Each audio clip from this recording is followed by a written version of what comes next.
Salut à tous, aujourd'hui je vous retrouve dans une vidéo pour parler des cadeaux qu'on peut offrir à un enfant de 5 ans. Idée numéro 1, on peut partir sur l'abonnement à un magazine. Alors il en existe de toutes sortes, il y en a pour les lecteurs un petit peu plus grands, donc le petit quotidien par exemple qui est quotidien comme son nom l'indique, donc qui arrivera tous les jours dans la boîte aux lettres de votre enfant. À 5 ans, on est trop petit pour le lire tout seul, c'est clair, mais comme on arrive quand même un petit peu dans les âges où ils vont s'intéresser à la lecture, ça peut être intéressant de le lire avec eux.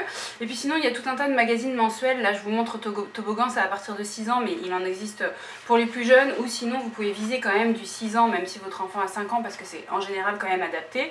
Et puis, je vous remontre Fanette et Philippin, dont je vous avais déjà parlé dans ma vidéo spécialement dédiée au magazine jeunesse. Si vous ne l'aviez pas vu, vous pouvez trouver plein d'autres petites idées. Je vous la remets en i juste ici. Idée cadeau numéro 2, il s'agit d'offrir une activité à l'enfant qu'il n'a pas l'habitude de faire. Ça peut être dans le secteur sportif, trampoline, vous savez il existe des structures spécialement dédiées à ça, parcours ninja ou escalade. Oui, à 5 ans c'est tout à fait possible, hein. Si vous me suivez sur Insta, vous avez vu que nous on allait régulièrement en faire alors que mon enfant avait 4 ans. Il y a aussi la piste des activités culturelles qui peut être sympa à offrir en ticket, donc ça peut être pour aller des tickets pour aller dans un musée, pour aller voir une expo ou pour aller voir des petites pièces de théâtre. Idée numéro 3, un accessoire de sport. Soit vous avez déjà un indice par rapport à l'activité périscolaire que votre enfant fait et vous avez juste à chercher dans cette gamme ce qui peut lui manquer, soit vous regardez ce que vous pouvez lui apporter en plus. Alors ça peut être que vous avez repéré que près de chez lui il y avait des terrains de basket et vous lui offrez un ballon de basket, ça change un petit peu du ballon de foot. Soit vous avez des terrains de tennis, et à 5 ans on peut aussi partir sur du tennis à partir du moment où vous avez soit des amis, soit une famille qui va pouvoir l'accompagner au tennis, hein, tout seul il ne va pas adhérer, mais ça c'est pareil pour tous les sports. Vous avez aussi le ballon de rugby, vous avez les anneaux, vous savez, qui s'immergent dans l'eau quand on va à la piscine. Bref, vous avez pas mal de choix. Si vous manquez d'inspiration, baladez-vous dans les magasins spécifiquement dédiés à ça et vous allez forcément trouver. Idée numéro 4, il s'agit d'offrir un livre CD. Nous on en a de cette collection là, on aime bien Disney, donc voilà, on en a pas mal comme ça. Il s'agit d'avoir un CD et un petit livre qui raconte la même histoire, et puis l'enfant va tourner les pages au fur et à mesure que le petit signe qui permettra de savoir qu'il faut tourner la page, donc en général c'est une petite musique, le lui signifiera, donc il tournera la page et il écoutera la suite de l'histoire. Bien sûr ils n'arriveront pas à lire le texte à 5 ans, mais ils pourront suivre avec les petites images qui sont à l'intérieur, et je trouve que c'est plutôt chouette comme idée. Je vous ai dit on en a pas mal, vous voyez on a tout ça, et franchement ils aiment beaucoup. Je dis ils aiment parce que j'ai 2 enfants, mais à partir de 5 ans je pense que ça peut être l'occasion de manipuler ce genre d'outils et d'avoir son petit lecteur CD pour pouvoir mettre soi-même son CD. C'est quelque chose qui fait un peu suite à la Luni que vous avez peut-être déjà à la maison, puisque je vous en avais déjà parlé, je vous l'avais déjà recommandé, mais mieux qu'une boîte à histoire je trouve.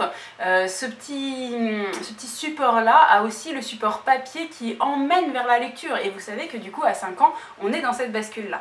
Idée numéro 5, il s'agit de se tourner vers les Smart Games. Vous savez, ces jeux intelligents que l'enfant peut faire seul. C'est pas mal parce que ça permet à l'enfant d'être autonome, et puis ça lui permet aussi de développer sa logique, sa réflexion mathématique. Je vous en montre un qu'on a à la maison, qui est justement à partir de 5 ans, qui s'appelle Fox Terrier et que j'aime beaucoup. Il s'agit de positionner des petites tuiles qui vont permettre de résoudre des petites énigmes. Il y a plein d'énigmes à chaque fois dans les Smart Games et ça évolue en fonction de votre niveau. Ça peut être une bonne idée cadeau ça aussi. Idée numéro 6, les Lego. C'est vrai qu'avant ils sont souvent plutôt sur des Lego de gros volume. À partir de 5 ans on peut se pencher sur des boîtes qui vont avoir des niveaux de précision un petit peu plus élevés, donc ça pourrait être chouette de leur offrir. Et puis si vraiment vous n'avez pas envie de partir sur un jeu comme ça de construction, vous pouvez quand même rester dans l'univers un peu comme ça de boîtes de jeux, Playmobil ou à l'effigie de la figurine que vous voulez qui plaît à l'enfant.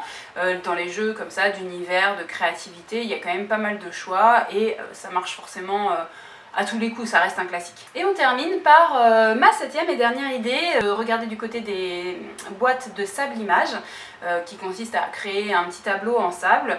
C'est à partir de 5 ans, ça peut nécessiter l'aide d'un adulte, l'accompagnement si votre enfant n'a vraiment pas l'habitude, ou si vous n'avez pas du tout envie que votre enfant manipule le sable parce que ça vous dérange ne serait-ce qu'au niveau entretien de votre domicile. Il y a Aquarellum Junior qui propose des choses, ou sur un côté autocollant avec des petits systèmes de mosaïque, comme par exemple Janod qui propose un coffret sequin. Ça permet de faire en tout cas à chaque fois comme ça des petits tableaux qui vont donner un résultat assez chouette, assez valorisant pour votre enfant et qui vont lui permettre de passer un petit peu, je trouve, à la dimension supérieure dans les loisirs créatifs. Voilà, on a fini pour aujourd'hui. Si toutefois vous n'avez pas eu une idée là qui vous convenait dans cette vidéo, sachez que j'en ai fait chaque année, donc vous pouvez les retrouver sur ma chaîne.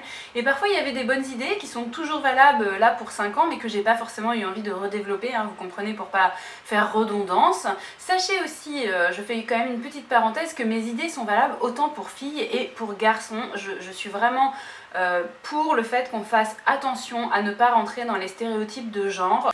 Toute la vision future à l'adolescence et même à l'âge adulte, ça se joue déjà dans l'enfance, on le sait. Donc faisons attention, soyons vigilants sur ça. Et puis j'espère que cette vidéo vous donnera beaucoup d'inspiration. Donc si c'est le cas, vous me laissez mon petit pouce. Si vous êtes venu jusqu'ici, jusqu'à la fin de la vidéo, c'est que je mérite le petit pouce. Et puis si vous n'êtes pas déjà abonné, n'hésitez pas à cliquer, comme ça vous pourrez suivre mes prochaines vidéos. Moi je vous retrouve la semaine prochaine dans une prochaine vidéo.